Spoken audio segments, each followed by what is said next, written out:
Moses is a central figure in the Tanakh or Old Testament. His birth was surrounded by mystery, described as beautiful to God in both Acts 7 and Hebrews 11. No ordinary child. He encountered God in a bush that burned but was not burnt up.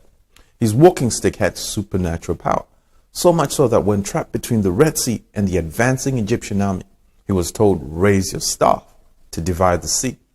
He was a conduit for the 10 plagues. He saw the finger of God write the 10 commandments on tablets of stone. He was in the middle of the glory cloud for 40 days with God on 2 occasions.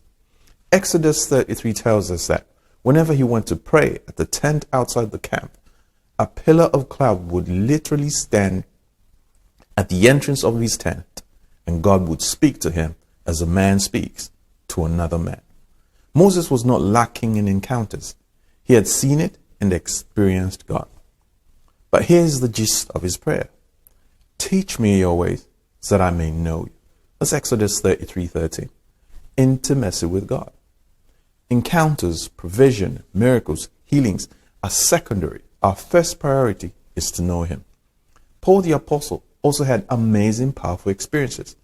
Meeting Jesus on the way to Damascus, meeting Jesus while in a trance in Jerusalem. He actually describes his experiences in 2 Corinthians as an abundance of revelation. Angel encounters, healing, etc., etc. While writing to the church in Philippi, he emphasizes that everything that were gains in his life, he considers rubbish compared to knowing Christ Jesus. That's said in Philippians 3:8.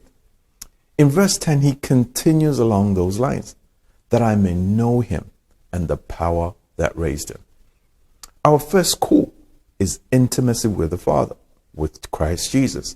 Everything else is secondary. The names of God describe the who, the how, the why, and the when of the Creator.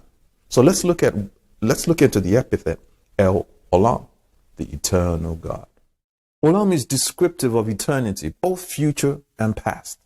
God creates time as an interruption in eternity. He lives out of time. The prophet Isaiah states in Isaiah 57:15, "Thus saith the high and lofty one, who inhabits eternity, whose name is holy."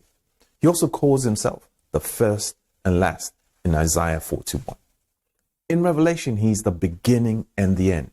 That is not from beginning to the end, but both at the same point.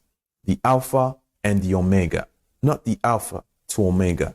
He knows the beginning from the end, as stated in Isaiah 46:10, because he is timeless, inhabiting eternity. He is El-Olam, the eternal God.